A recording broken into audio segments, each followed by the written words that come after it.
Welcome to Result Up Academy. I am S P Singh. जैसा मैंने आपको टाइम टेबल बताया था, तो आज हमारी कंप्यूटर की क्लास होगी। अल्टरनेट चलेगी कंप्यूटर की और जनरल साइंस की। और मैं कंप्यूटर आपको इस तरीके से पढ़ाऊँगा, जो रिलेवेंट चीज़ें हैं, जो आपकी मतलब इंपॉर्टेंट चीज़ें हैं, जो आपके एग्ज़ाम में आएगी, वही चीज़ें आपको बताई जाएंगी। फालतू की बकवास कुछ नहीं होगी इस चैनल पर। ठीक है फ्रेंड्स। और जो मैं कंप्यूटर पढ़ाऊँगा उससे आप जो भी एग्ज़ाम होगा, किसी भी गवर्नमेंट एग्ज़ाम होगा या ट्रिपल सी होगा, आप आराम से क्लियर कर सकते हैं उसे। ठीक है फ्रेंड्स, तो कंप्यूटर शुरू करते हैं। कंप्यूटर क्या होता है?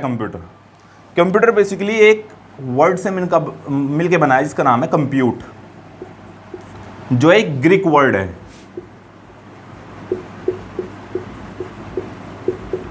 जिसका मतलब होता है गणना, यानी कि कैलकुलेशन। स्टार्टिंग में जो कंप्यूटर बनाया गया था वो केवल कैलकुलेशन के लिए बनाया गया था, कैलकुलेशन को आसान करने के लिए बनाया गया था। लेकिन अब आपको पता है आजकल कंप्यूटर बहुत सी चीज़ों में यूज हो रहा है। ठीक है, हॉस्पिटलों में, रेलवे स्टेशन पे। ठीक है, तो कंप्यूटर के जो कंप्यूटर वर्ड है उसका नाम वो मतलब होता है गणना, यानी कैलकुलेशन। और कंप्यूटर एक मशीन है जो केवल मशीन लैंग्वेज समझती है। मशीन मीन्स, जैसे आपने 3 इडियट मूवी देखी होगी, तो मशीन क्या होती है? मशीन जो हमारे काम को आसान कर दे। ठीक है, तो कंप्यूटर भी वही काम करता है। जो कैलकुलेशन में जिसको सोल्व करने के लिए हमें घंटों लगते थे, अगर हम मल्टीप्लाई करने लगे किसी भी वर्ड का, इसको सोल्व करने में कम से कम हम 5 मिनट लग जाएंगे। लेकिन जो कंप्यूटर से हेल्प से इसको करेंगे, हम सेकंडों में इसका आंसर पा सकते हैं। यानी कि जो हमारा एफर्ट है, ह्यूमन एफर्ट है, उसको रिड्यूस करता है। ठीक है फ्रेंड्स, तो कंप्यूटर की वर्किंग बताता हूं मैं, कंप्यूटर वर्क कैसे करता है। बेसिकली कंप्यूटर में 2 टाइप की डिवाइस होती हैं, एक तो इनपुट डिवाइस और एक आउटपुट डिवाइस। इनपुट डिवाइस कौन सी होती है? जैसे कीबोर्ड, जिसमें की होती है जिससे हम डेटा एंटर करते हैं, और माउस। आउटपुट वो होती है मॉनिटर जो हमको डेटा देती हैं। यानी कि अगर हमको 2 + 2 उसमें डालना है, तो इन 2 जो हमारी इनपुट डिवाइस है इनके थ्रू डालेंगे। लेकिन जो आउटपुट मिलेगा हमें वो मॉनिटर पे दिखेगा। ठीक है फ्रेंड्स। या दूसरा होता है प्रिंटर तो आप सब जानते ही होंगे। ठीक है, तो मैं बात कर रहा था कंप्यूटर काम कैसे करता है। कंप्यूटर में यहाँ से अगर हम इनपुट डालते हैं इनपुट डिवाइस के थ्रू, ठीक है, उसके बाद जाता है ये सीपीयू में। सीपीयू जिसका मतलब होता है सेंट्रल प्रोसेसिंग यूनिट। ठीक है फ्रेंड्स, और उसके बाद हमको मिलता है आउटपुट। कंप्यूटर में हर टाइप के इनपुट के लिए अलग अलग यूनिट बनाई गई हैं। मैं समझा रहा हूँ आपको। जैसे हमने अर्थमेटिकल यूनिट के लिए हम यूज करते हैं, जैसे हमने इसमें 2 × 2 इनपुट दिया। ठीक है, तो ये अर्थमेटिकल यूनिट है, तो ये जाएगा ALU में, अर्थमेटिक लॉजिकल यूनिट। ठीक है, क्योंकि जो अर्थमेटिक का सारा काम है यही यूनिट उसको कंट्रोल करती है, यही कैलकुलेट करती है। ठीक है, 2 + 2 यानी कि 4 हमारा आउटपुट हमको दिख जाएगा। ठीक है फ्रेंड्स, अगर हमारे पास मूवी है या कोई PDF है, हमें वो डाउनलोड करनी है या सेव करनी है, वो हमारी यूनिट में जाएगी MU में, जिसको बोलते हैं मेमोरी यूनिट। ठीक है, वो जाके इसमें सेव हो जाएगी। हमारे पास नोटिफिकेशन आ जाएगा, ओके ये सेव हो चुकी है। ठीक है, अब जो इसकी जो मेन यूनिट होती है वो होती है CU, यानी कि कंट्रोल यूनिट, जो पूरे सिस्टम को कंट्रोल करती है। यानी कि जो यूनिट होती हैं, जो अर्थमेटिक लॉजिकल यूनिट है, मेमोरी यूनिट है, इन सबको ये कंट्रोल करती है, उसका नाम है कंट्रोल यूनिट। तो ये थी वर्किंग कंप्यूटर की। कंप्यूटर वर्क कैसा करता है, पहले हम उसमें इनपुट डालेंगे, वो सीपीयू में जाएगा, सीपीयू के बाद उसको रिकग्नाइज करेगा, उसको पहचानेगा कि ये अर्थमेटिकल है या मेमोरी यूनिट है, उसी हिसाब से उसको प्रोसेस करके हमें आउटपुट दिखा देगा। ठीक है, आउटपुट कहाँ दिखाएगा? हमारा मॉनिटर पे। या हमें प्रिंट निकालना है तो हम प्रिंटर पे। एक एग्जाम्पल के थ्रू समझते हैं कि कंप्यूटर ने कैसे ह्यूमन वर्क को, एफर्ट को रिड्यूस कर दिया।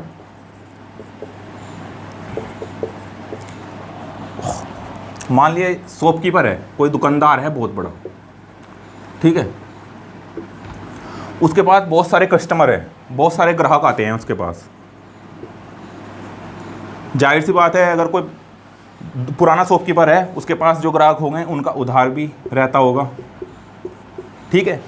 अब उधार को मेंटेन करने के लिए पहले क्या था, जो दुकानदार थे वो बुक में लिख लेते, किसी नोटबुक में नोट कर लेते थे, उसको ज़्यादा हो जाता था तो बहुत सारी नोटबुक की, मतलब उसके पास बहुत सारा कलेक्शन हो जाता था नोटबुक का। और उस चीज़ से क्या मतलब डर क्या रहता था, कहीं बारिश वगैरह में मतलब ये बेकार ना हो जाए, ठीक है, कहीं गुम ना हो जाए, ठीक है। तो इन चीज़ों का ये डर रहता था और मेंटेन करने में बहुत टाइम लगता था। अगर किसी को पुराने हमारे ग्राहक का किसी को रिकॉर्ड देखना हो तो काफ़ी टाइम लग जाता था उसको सर्च करने के लिए।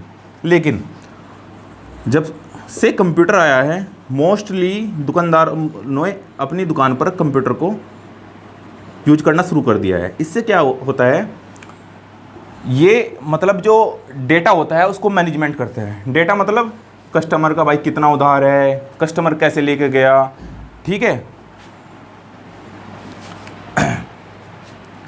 तो पूरे ग्राहकों का ये जो डेटा होता है, डेटा मतलब उसका कितना उधार है, क्या सामान लेके गया, ठीक है, वो सारा कंप्यूटर मेंटेन करता है।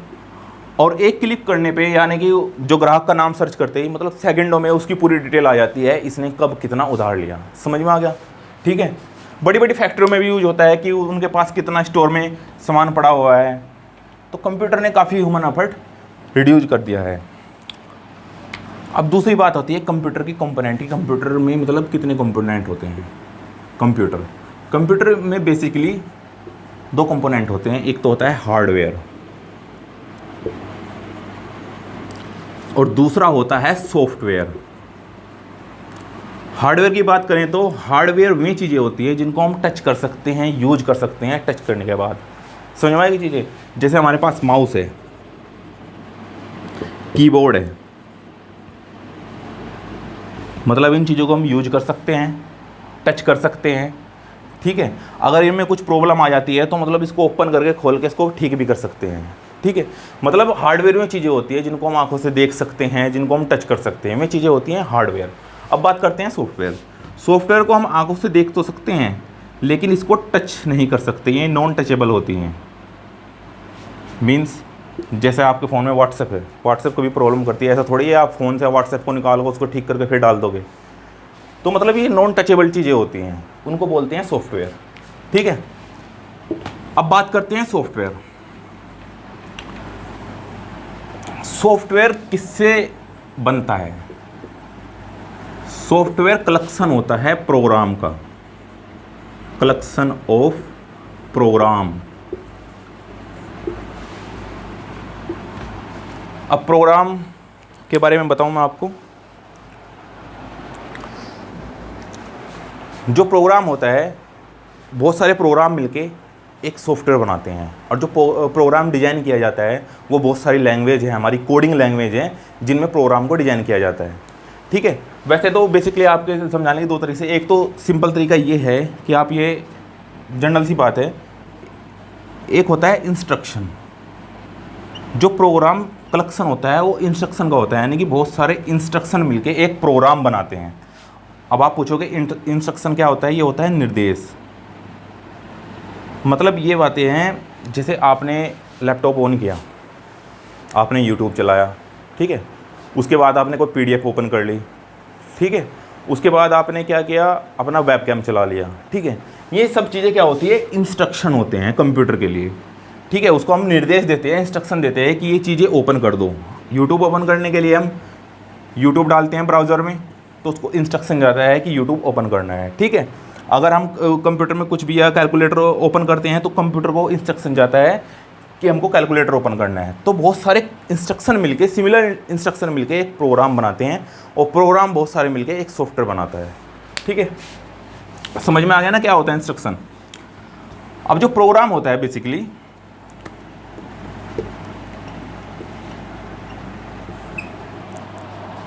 अगर मैं थोड़ी ज़्यादा टेक्निकल बातें करूं, वो क्लासेस से मिलके बना होता है, ठीक है। क्लासेस क्या होती हैं, आपको इतनी जानने की नॉलेज नहीं है, पर मैं आपको बता दूं, जब हम कोई कोड लिखते हैं, कोड तो समझ रहे हैं, ये जो कंप्यूटर की लैंग्वेज होती है, जैसे सी होती है, C++ होती है, जावा होती है, पाइथन होती है, ठीक है, कोबाल होती है, जो इनका कोड लिखा जाता है क्लास के अंदर लिखा जाता है, ठीक है, और जो बहुत सारी क्लास मिलके एक प्रोग्राम बनाती है, ठीक है। तो ये थोड़ी टेक्निकल बातें होगी, जो मैंने आपको इंस्ट्रक्शन की बात बताई वो जनरली बातें हैं बस। अगर आप टेक्निकली ज़्यादा डीपली जाएंगे तो उन चीज़ों को समझने के लिए आपको मतलब कोडिंग की थोड़ी नॉलेज होनी चाहिए। ये जो कोड होता है, इन लैंग्वेज में कोड लिखा जाता है, ठीक है, और वो क्लास के अंदर लिखा जाता है, बहुत सारी क्लासें मिलके एक प्रोग्राम बनाती है, ठीक है फ्रेंड्स, समझ में आ गया आपको।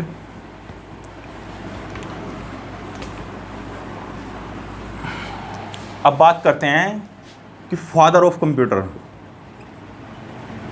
सबसे पहले कंप्यूटर किसने बनाया। तो सबसे पहले कंप्यूटर 1837 में एक एनालिटिकल कंप्यूटर बनाया, वो बनाया चार्ल्स बेबेज ने, जिसको कंप्यूटर का फादर कहा जाता है, ठीक है। चार्ल्स बेबेज ने 1837 में सबसे पहले, ठीक है, जो फादर हैं उस कंप्यूटर के वह है चार्ल्स बेबेज, ठीक है। लेकिन ये एनालिटिकल कंप्यूटर था, ये केवल कैलकुलेशन के लिए यूज होता था, ठीक है। तो उसमें सबसे पहले जो प्रोग्राम बना के दिया वो 1840 में लेडी एडो, जो दुनिया की सबसे पहली प्रोग्रामर थी, फर्स्ट प्रोग्रामर, इन्होंने कंप्यूटर में बना के दिया। जो नया कंप्यूटर क्रिएट हुआ इसमें कुछ मॉडिफिकेशन किए गए, मतलब कुछ चेंज किए गए, इसमें बदलाव किए गए और इसको बहुत इफिशेंट बनाया गया और वो अच्छा बनाया गया इस कंप्यूटर को, जिससे मतलब इसमें हम मीडिया भी यूज कर सकते थे, वीडियो भी प्ले कर सकते थे, म्यूजिक भी सुन सकते थे, ठीक है फ्रेंड्स। तो ये था कंप्यूटर का इंट्रोडक्शन जो मैंने आपको दिया है।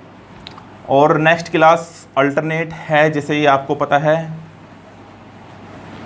तो नेक्स्ट क्लास में मैं आपको आगे की चीज़ बताऊंगा और मैं आपको इस तरीके से कंप्यूटर पढ़ाऊंगा कि आप CCC या कोई भी एग्ज़ाम हो जिसमें कंप्यूटर का सब्जेक्ट आता हो, आप आराम से क्लियर कर लेंगे।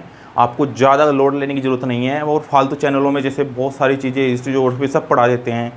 अब जो समझने वाला बंदा टेक्निकल फील्ड से रिलेटेड होता है वो तो उन चीज़ों को समझ जाता है, लेकिन जो नया बंदा होता है नॉन टेक्निकल, जैसे BA वाले हुए बंदे या कोई +2 पास हुआ बंदा, वो उन चीज़ों को समझ नहीं पाता। मोस्टली UP बोर्ड वाले बंदे वो समझ नहीं पाते इन चीज़ों को, उनके सिर के ऊपर से चली जाती है। लेकिन मैं आपको ऐसी चीज़ें बताऊंगा जो आपको ईजिली बहुत आसानी से समझ में आ जाए, ठीक है फ्रेंड्स। आज के लिए इतना ही, थैंक यू।